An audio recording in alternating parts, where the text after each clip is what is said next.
मित्रांनो, असं म्हणतात की विचार करणं ही मानवाची ताकद आहे. पण जेव्हा हे विचार चक्रासारखे डोक्यात फिरू लागतात, तेव्हा ती आपली कमजोरी बनते. छोटीशी गोष्ट पण आपण त्यावर तासनतास विचार करतो. त्याने असं का म्हटलं? उद्या काय होईल? माझं चुकलं का?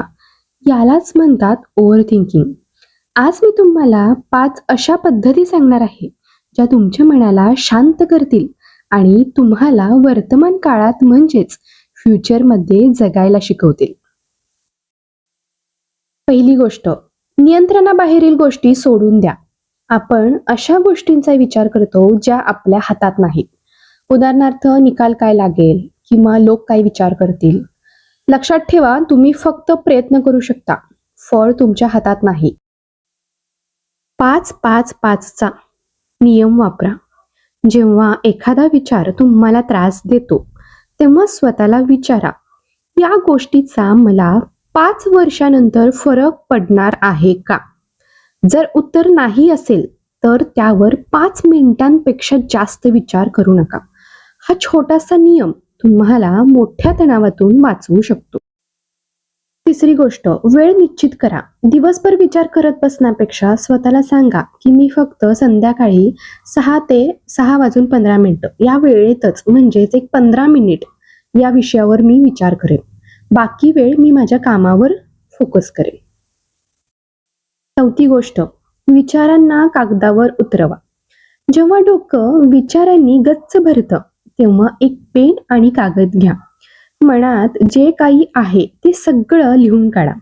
एकदा का विचार कागदावर आले की डोक्यातील ओझं हलकं होतं.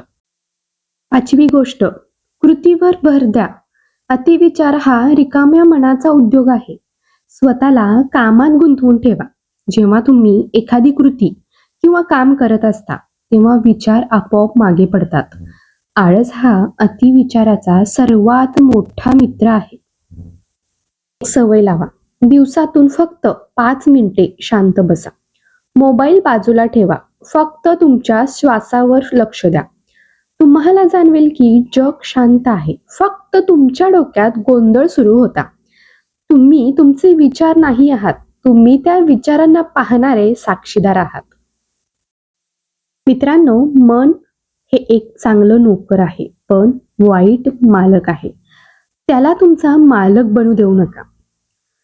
हा व्हिडिओ तुम्हाला कसा वाटला मला कमेंटमध्ये नक्की सांगा. आणि हा व्हिडिओ जर तुम्हाला आवडला असेल, तर तुम्ही तुमच्या त्या मित्राला पाठवा जो खूप ओव्हर थिंकिंग म्हणजेच अतिविचार करतो. आणि अशाच मनाला बळ देणाऱ्या व्हिडिओसाठी आपल्या चॅनेलला सबस्क्राईब करा.